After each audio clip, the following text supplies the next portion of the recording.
marcha de anos a treinar no trabalho pessoal, do conhecer a organização que vem pessoal. Bom, nós temos alguns métodos utilizados de utilização, modelo clássico de Macroev, utilização de blocos de recursos, até hoje são utilizados por muitos preparadores físicos, apesar de estar desde os primórdios desse esporte. A evolução e a busca por constantes resultados geraram alguns tipos de treino que nós mencionamos aqui, como o interval treino e o circuit treino, que muitas vezes são utilizados dentro desses métodos. Só que o futebol hoje, algumas equipes fazem mais de 50 jogos por temporada, e esses métodos se baseiam em um período de preparação geral, um período de preparação específica com pico de rendimento para uma competição e um período regenerativo. Esse período, por causa das diferentes competições, não se pode priorizar uma competição, porque esse método vem em 4 equipes praticamente, onde se apresentam 4 competições e épocas do ano específicas para ganhar o torneio. No futebol não, por pressão de mídia, de imprensa, da torcida e dos investidores, a necessidade de ganhar um número de vitórias. Porém, esse tipo de priorização usada até hoje, lesão dos atletas, desgaste dos atletas, faz com que inclusive mentalmente, sem contar que muitos treinos não estão dentro do contexto do futebol, porque envolve o atletismo, correr velocidade linear, linear, 15, 10, 15 metros, mas sem bola, sem oposição, sem adversário. E isso hoje está começando a ser questionado por muitas pessoas que estão no meio do futebol. Por causa disso, surgiu em 2002 o método de carga coletiva de Antônio Carlos Gomes, tentando separar, lembrar em diferentes partes dos treinos para tocar no futebol, ainda com uma base do modelo clássico. Ainda questionando e tentando introduzir bola, surgiu a periodização tática, com o Vitor Frade de Portugal, que teve ideia de fazer os treinos físicos voltados com bola. Então, entra dentro de um modelo tecnicista, tem oposição e baseando-se muito na repetição. Então, o que mais nos lembramentos de tem novas ideias surgiram. Um caso trabalhado em 2004, que teve 2 métodos, o método integrado e o método de sistema. O método integrado coloca os jogadores para fazer os treinos dentro de um único modelo de jogo. Já o método de sistema se trabalha com bola desde o primeiro dia e tenta se modelar diferentes tipos de jogo. Os diferentes tipos de jogo não vão só de sistemas táticos, como 4-3-3 e 4-4-2. Transição ofensiva, transição defensiva, modelos de compactação, modelos de contra-ataque, amplitude, entre outras coisas. Então, nós vamos dar aí com alguns exemplos. Nós temos aqui alguns autores, alguns treinadores que defendem essa metodologia mais atual. José Mourinho diz que o treino para ser completo, tem que unir tanto a parte física quanto a parte tática, técnica e psicológica no mesmo treino. Tem que associar as partes. Já o Bayern cita algo que vem ocorrendo no Brasil em alguns momentos, quando a preparação física é subordinada ao futebol. Não deve ocorrer ao contrário, porque ocorre no Brasil. Muitas vezes se preocupa muito com a parte física por causa de pressão em cima de preparadores físicos, de atletas para o rendimento, e se esquece um pouco do futebol jogado como um todo. Se nós colocarmos uma cientista para fazer alguns treinos com bola e mostrar que ocorreu uma evolução da sua parte física, provavelmente o treinador seria criticado porque não estava no contexto de jogo. Hoje, no contexto de treino. Hoje, ao contrário, se nós colocarmos um jogador de futebol para fazer a modalidade do treino de atletismo, não há questionamento. E por que isso? Porque a gente tenta mostrar o exemplo do trabalho. E já para o Cardanza, esse tipo de treino que o Cardanza precisa do corpo, e ele acha que esse tipo de treino com bola, ou dentro da periodização sistêmica, que pode aprender mais, evoluir mais, com menor período de tempo, com menor desgaste físico. Aqui nós temos alguns vídeos para tentar, que todos entendam, mostrar diferentes tipos de treinamento. Um método mais voltado à parte clássica do futebol, modelo clássico, com velocidade linear, tem mudança de direção, intermitente, com algumas pausas, alguns intervalos não regulares, e é um treino que até hoje é utilizado. Só que a gente não vê o contexto de jogo nele, não tem uma posição, não se sabe por que corre, será que o jogo são utilizados, a gente acha que os treinos têm que estar em outro contexto. Então, nós vamos mostrar aqui o mesmo treino trabalhando a resistência anaeróbica no próximo slide dentro da situação de jogo. Aqui a gente tentou mostrar uma situação de jogo reduzido, 7 contra 7, onde as equipes deveriam fazer um determinado número de passos para tentar colocar a bola em funcione. No caso, o treino trabalha não só a resistência anaeróbica intermitente, como vai ter um trabalho técnico, tático, trabalhar com compactação, trabalhar com fundamento de futebol, posicionamento, marcação, diferentes mudanças de direção e velocidade. Então, nós acreditamos que esse tipo de treino seria uma evolução, ou estaria trabalhando no mesmo contexto do treino anterior, só que dentro da característica do futebol. E ainda mostrando mais alguns vídeos de resistência anaeróbica e potência, que foram uma das nossas valências escolhidas, que vocês vão ver mais à frente para esse trabalho. Nós tentamos mostrar dentro da situação de jogo e situação fora de jogo. Aqui ocorre um circuito, também com mudança de direção, com saltos para trabalho de 10 km em alguns momentos. Só que por que tirar a mudança de direção? Ela é aleatória no jogo, ela é com bola, sem bola, por causa do adversário, por causa de uma ordem do treinador. Isso que nós queríamos demonstrar, que o mesmo treino pode ser feito baixando um pouco a intensidade física, mas girando também na parte técnica, tática e psicológica. Porque a partir do momento que a gente pode dizer no próximo slide que vamos acrescentar uma situação de oposição ou de adversário, nós temos a situação de estar em superioridade ou igualdade numérica, de estar em vantagem, ganhando o jogo, ou estando superior a algum momento, ou até mesmo na desvantagem.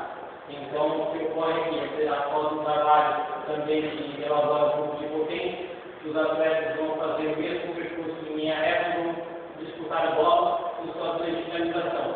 Então, o que a gente tentou fazer ao longo do trabalho?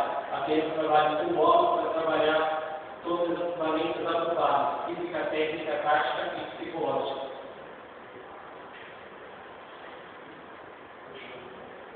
Nosso objetivo é analisar a eficácia da organização sistêmica em termos físicos, com resistência anaeróbica e potência. Foi resumindo as cinco aspectos principais, que são a motoricidade, inteligibilidade, talento físico, preparação física e futebol. Os materiais de método do sujeito são 19 atletas da categoria de juniores, entre 18 e 20 anos do esporte coordenado, avaliados. E os nossos critérios de inclusão e exclusão foram a idade, a categoria, a apresentação dos treinos, os níveis de ciência no retorno das férias. No caso daqueles que já tinham feito algum tipo de treino, um dia de avaliação tiveram resultados diferentes, nós descartamos esse resultado por não haver uma comprovação desse método conseguiria melhorar a questão física. E o termo de procedimento de falecido, que nesse caso, sem atletas considerados para ele por motivos pessoais. Resumindo, foi o nome do carro de treinamento 3D, gravadora digital, JPEG, como vocês estão em inglês na imagem. Nosso protocolo foi o teste de 200 metros, onde os atletas percorreram o polo a 30 centímetros, em menor tempo possível. Foi protocolo pelo Rocha em 1999 e conforme em 98. E o Runner Anaeróbico, que a gente testa é o hashtag, os atletas do campo vão 6 tiros de 25 metros, com intervalo de 10 segundos de cada um, para ser recuperado, e foi protocolo no ano de 1998. Procedimento e lineamento. Ainda sessões de treino, tirando as salvas de domingo para repousarem, o teste do 3.200 metros e o hashtag na habilidade anterior. O lineamento foi inicial pelo Minério e no Deep Chat, e a capacitação da habilidade foi também procedimento do trabalho. Então, aqui a discussão são alguns motivos também que levaram a gente a promover esse estudo. De acordo com o da Silva, a literatura deixa algumas lacunas nesse tipo de treino intermitente, em formas intermitentes, que são com diferentes estímulos, com descansos ou corridas não regulares. Então, é onde ocorre a dúvida: usar esse tipo de periodização ou qual tipo de periodização seguir? A gente iria verificar essa periodização. Já para um estudioso em Pelisieri, esse tipo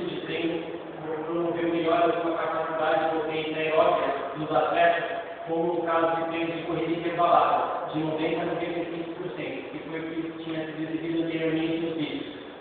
Os dois métodos geraram, na visão dele, um crescimento e uma melhora física. Então, se ambos têm um crescimento parecido, um desenvolvimento parecido, por que não usar o futebol, algo que está dentro do contexto do jogo?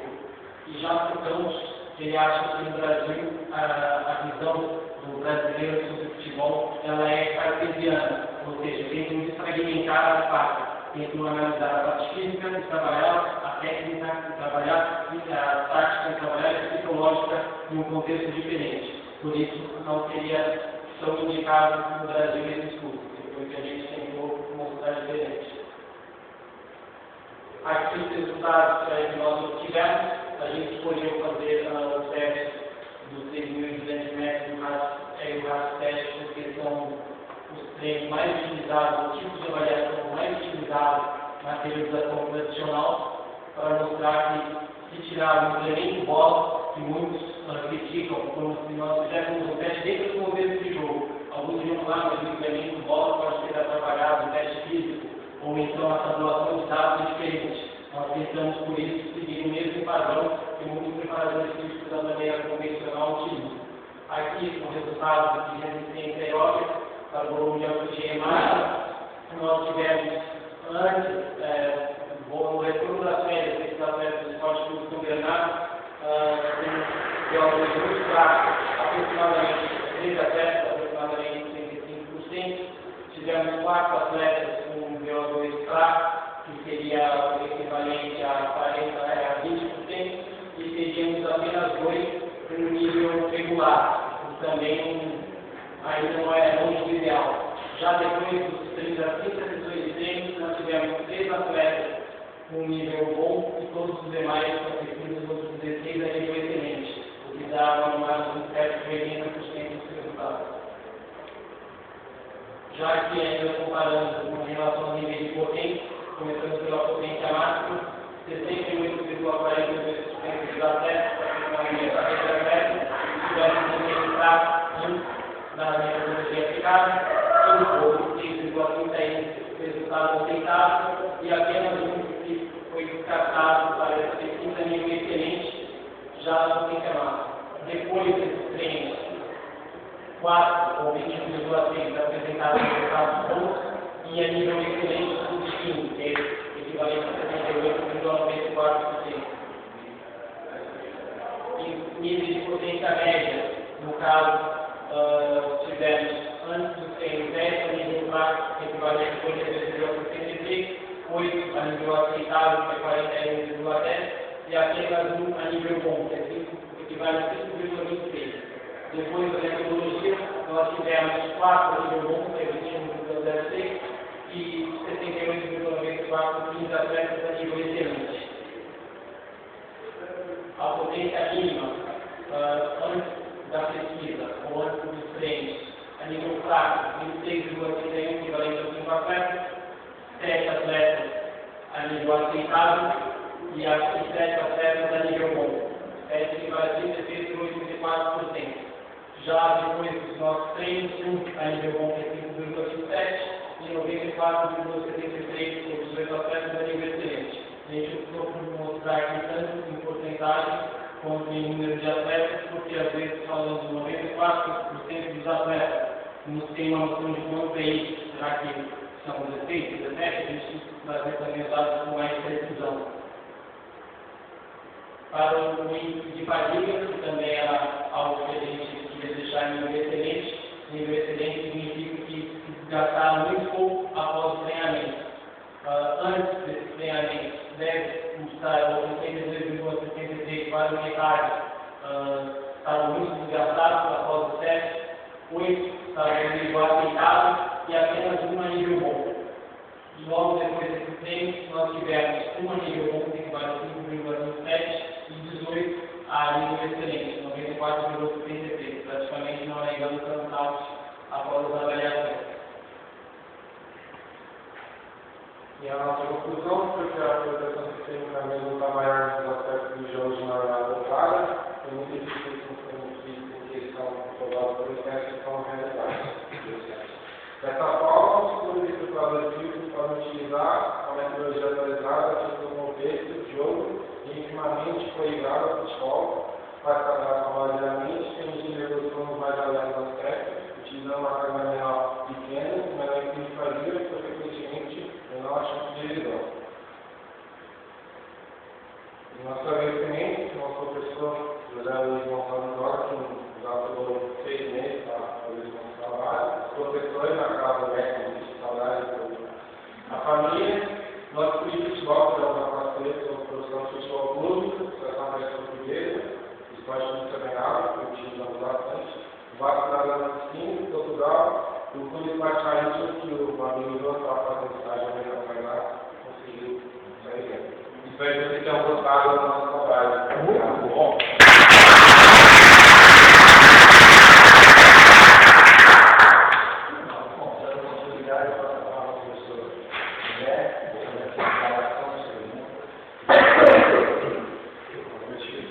Parabéns pelo trabalho, gostei bastante. Bem interessante, vocês que estavam fazendo primeiro. É um tema bem parecido, né? A apresentação sistêmica, uma forma diferente de se pensar o treinamento do jogo, né? Onde a gente estabelece uma primazia tática que desenvolve as outras dimensões por raça. A dimensão física, a dimensão técnica. Porque existem alguns aspectos neurobiológicos que a gente não pode mais ignorar. Então, durante a partida de futebol, eu tenho processos cognitivos ali trabalhando, atenção, memória de trabalho, tomada de decisão. Eu tenho que fazer uma leitura espaço-temporal do contexto em que eu estou inserido. Então, eu tenho quantidade de variáveis que eu tenho que analisar. 10 companheiros de equipe, 11 adversários, a bola, a velocidade de deslocamento da bola, dos adversários, dos companheiros. Eu tenho que saber para onde eu tenho que ir, se eu fico, se eu apoio. Tem os pressupostos táticos que o treinador passou para o atleta. Com tudo isso tem que estar funcionando na cabeça do atleta na hora do jogo. E não é possível que eu treine sem considerar isso e na hora do jogo querer que isso funcione. Então, a gente tem que começar a pensar realmente em como o nosso treino pode levar em consideração esses aspectos para que haja uma transferência positiva do treino para o jogo. E nesse sentido, eu acho que esse tipo de periodização ele atende muito melhor do que o modelo tradicional. Foi até elaborado originalmente para modalidades individuais, esses tipos de questões não se aplicam. Muito bem. Então, nessas 3 decisões, eu gostei da proposta, já que a gente tem uma dificuldade de introduzir esse tipo de modelo por questões culturais, tem até um discurso. Será que esse tipo de treino vai trazer os mesmos benefícios fisiológicos que o treino tradicional? E aí a proposta de vocês foi usar os testes tradicionais para verificar se esse tipo de treinamento faz com que as valências físicas que estão medidas nos testes tradicionais realmente melhorem. E aí vocês conseguiram mostrar aqui que teve uma melhora. Eu queria perguntar primeiro aqui em termos metodológicos, por que vocês decidiram categorizar e comparar as categorias? Estava bom ou tal? E por que não usaram direto o valor que vocês obtiveram no teste para fazer uma análise estatística? Bom, teste de pré-pós. Bom, a gente, muitos, como a gente pediu para o público para fazer esse estudo, eles sugeriram até algumas pessoas pensavam diferente no grupo, então eles pediram, até de curiosidade, foi feito um antes e um depois, para mostrar que a gente poderia ter uma evolução, porque alguns atletas, eles usam o termo atleta moderno, mesmo quando entram de férias, às vezes procuram ou jogar futebol, ou fazer um outro esporte, ou mantém a corrida,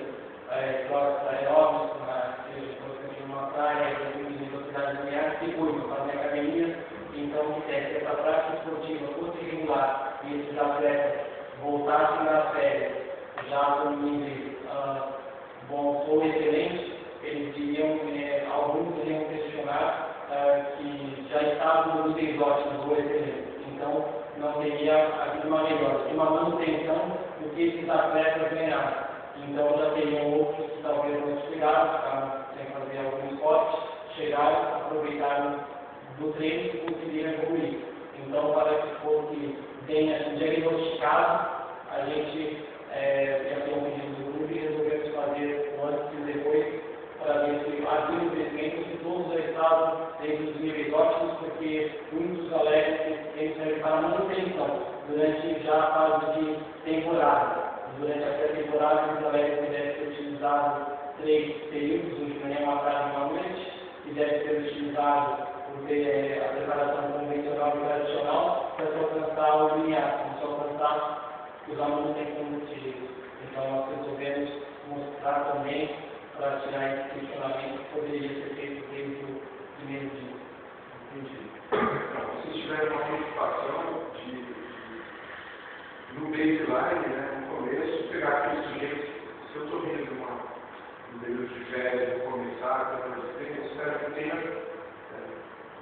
um desvio mesmo das capacidades físicas, ele tem que se recuperar da temporada do nosso time que tiver, para começar a trabalhar. Se alguns continuaram treinando e estão no nível, vão se esforçar. O que eu estou questionando é assim, se eu melhorei o regular com bom. E aí, pode ser uma melhora de 57 para 62, mas pode ser uma melhora de 59, que no bom tem 59, deu as 2 marcas.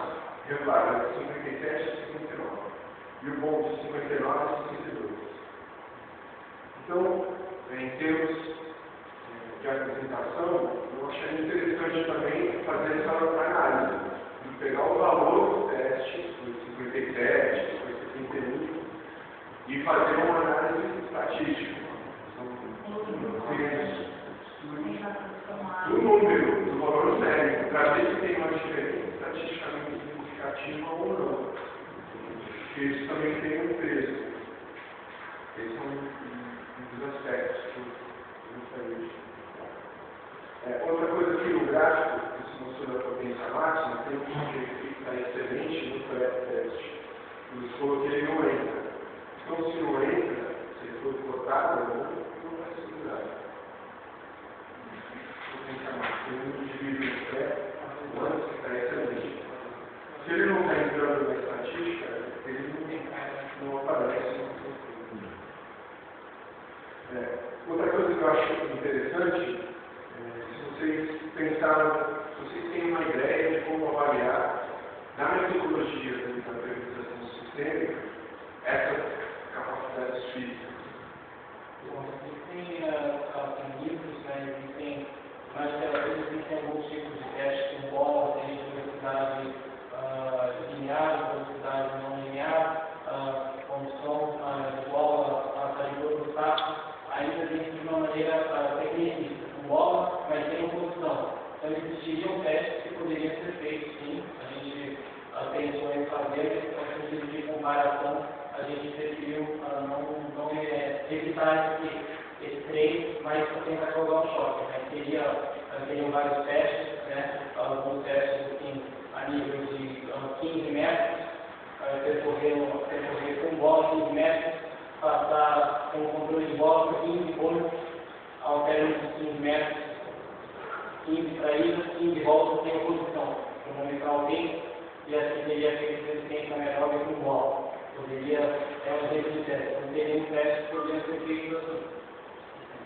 Eu tenho uma sugestão que o legal da priorização sistêmica, desses princípios de treinamento baseado no jogo, nos princípios do jogo, é que a gente pode pensar, por exemplo, como alternativa para a avaliação, o uso de monitor de frequência cardíaca, o GPS. Então tem o modelo da Polar, tem o modelo do Garmin, tem o 405, 505.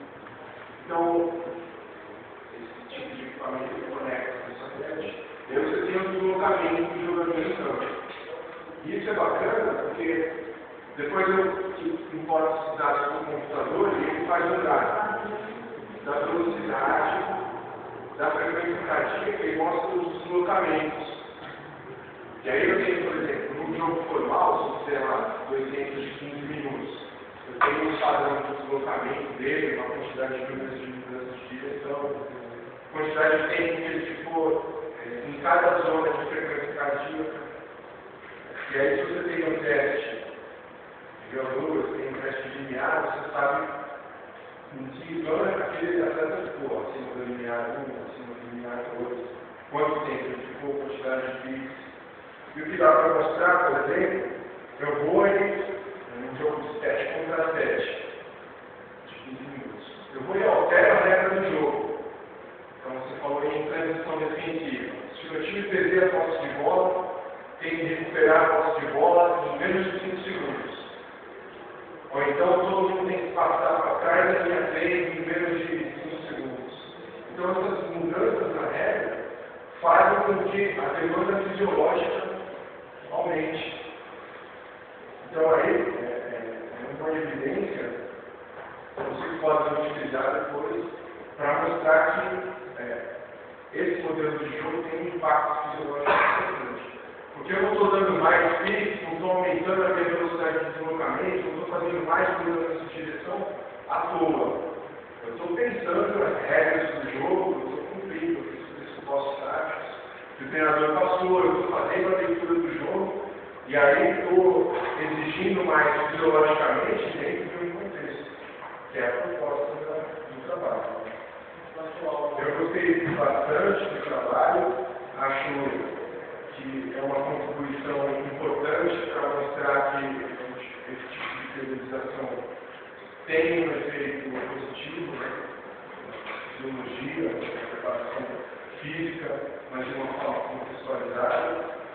Eu fiz algumas anotações aqui, fins ortográficos ou alguma coisa que de repente dá para escrever um pouquinho melhor, mas são coisas bem simples de fazer. E eu gostaria de dar os parabéns a vocês, que é um orientador, e passo a palavra para vocês. Eu queria responder eu queria falar sobre o GPS, que a gente viu uns treinos, inclusive vídeos, aí uma reportagem do esporte náutico, utilizando o GPS nos atletas, né, para tentar verificar o comentário, mas o clube, por a questão estrutural, algumas questões internas, preferiu não utilizar porque havia um gasto que, como isso foi financiado, né, por nós, não seria tão viável a nós, e também não seria, assim, no momento das condições do clube, tão viável, por isso que a gente não utilizou o GPS. Tem um custo aí no equipamento, mas é para estudos Sim, claro, sim, a gente vai complementar. E primeiro, parabéns pelo trabalho, tem muita coisa para falar, mas aí a gente tem até 11h30, eu estou ótima. E depois tem aqui, que eu vou responder. Muito bem.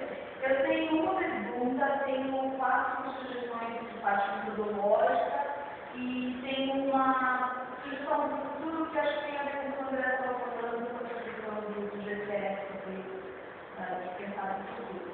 Rapidamente, aqui, sugestões metodológicas, eles apresentaram a discussão e os resultados juntos, de captação na administração anterior. Mas eles apresentaram primeiro a discussão e depois os gráficos de resultados. Gente, é difícil isso. A gente vai esperando que vocês façam isso bem, acho que é processo futuro, né? Eu acho que vocês vão dar continuidade no processo. O ideal é mostrar primeiro o resultado e depois você vem para o doutor para confrontar, para ligar com o que você encontrou. Né? Então, jogaria o gráfico e aí em seguida você fala o que os outros autores encontraram em relação àquilo que eu achava. Né? Acho que então é melhor a gente até para escrever a discussão. Eu, sinceramente, das bandas que eu fiz, umas 8 bandas, 6, 8 bandas, eu vi poucas discussões, né? Que realmente fazem esse confronto. O texto de vocês eu achei mais legal do que essa troca de pesquisa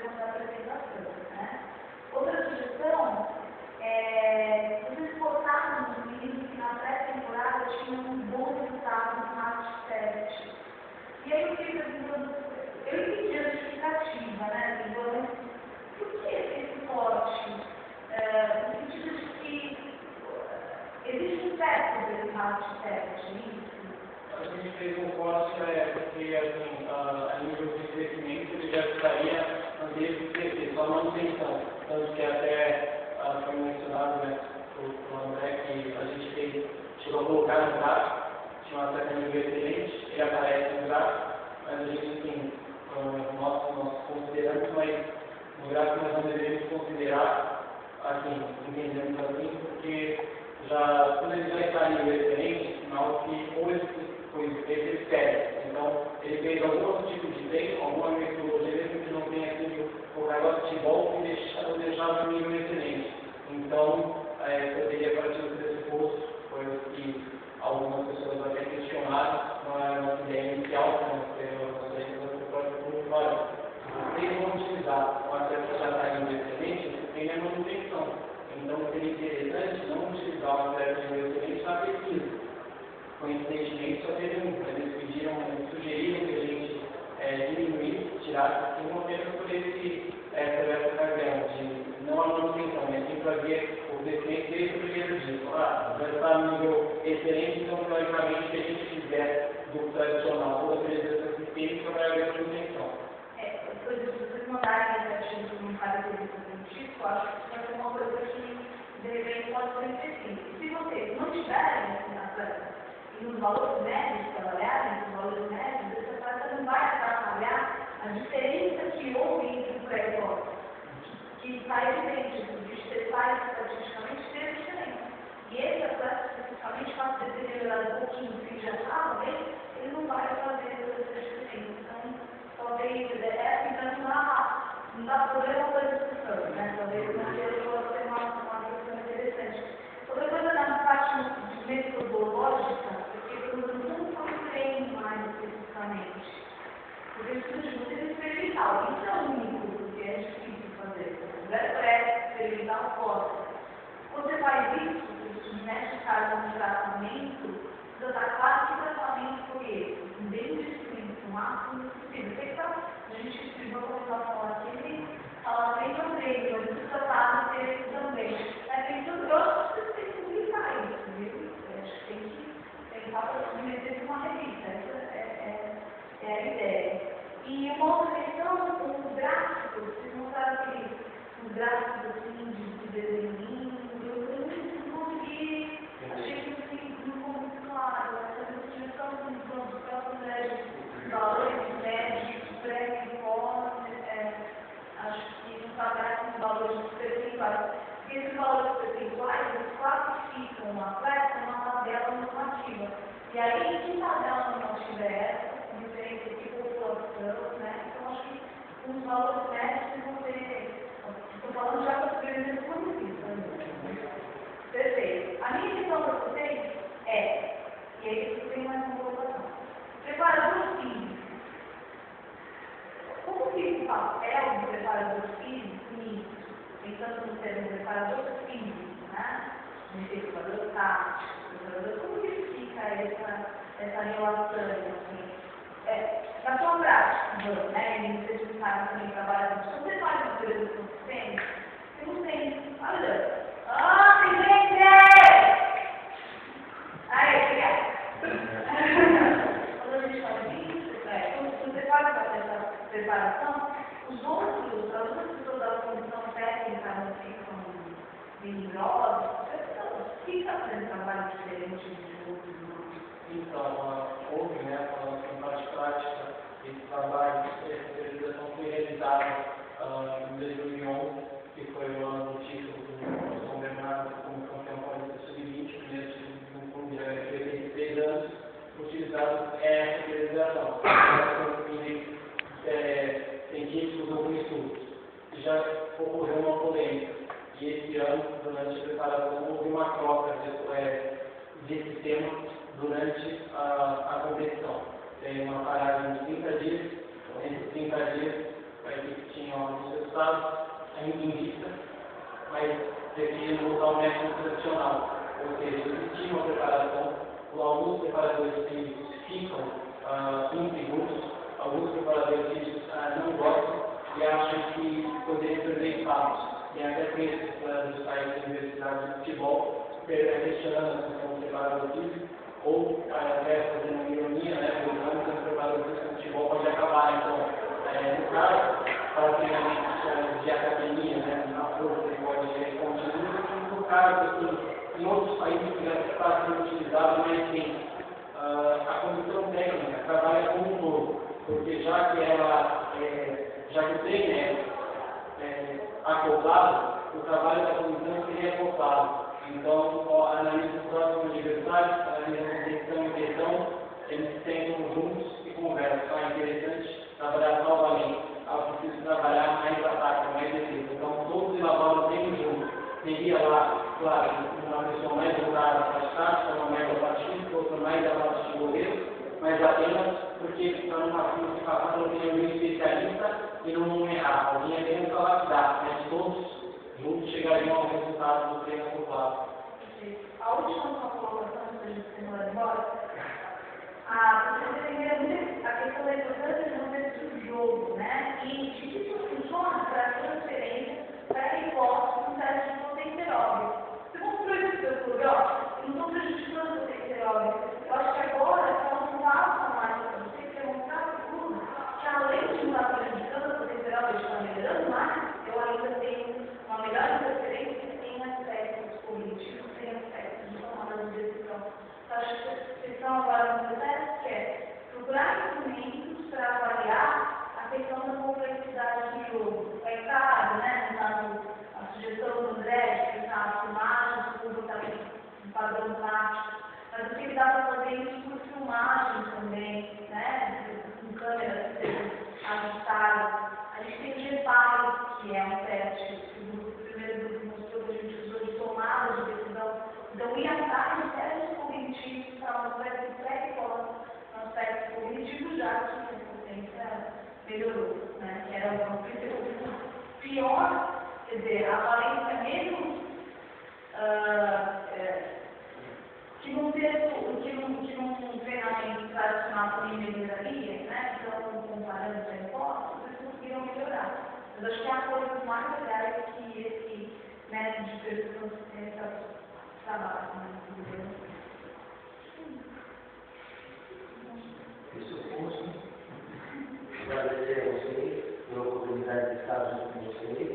O Ivan está comigo desde o primeiro ano da faculdade, né, lá no projeto social do São João, onde ele entrou no primeiro ano da faculdade e ele ficou sabendo de uma conversa de sala, já se pontificou, trabalhou com a gente.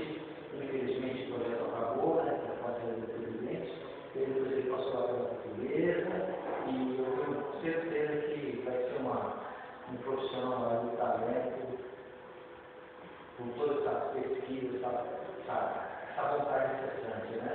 Ricardo tem aquele jeito mais tranquilão, mas é a equipe que acaba casando e se complementando, né? Então isso foi bacana. Então foi uma honra para mim estar com vocês, assim, o trabalho para mim foi perfeito nesse sentido e os resultados também bacana. É um divisor de águas, não é isso? É um divisor de águas e eu acredito que temos que investir nisso aí, para literalmente isso acontecer e mudar um pouco essa realidade do nosso futebol. Parabéns.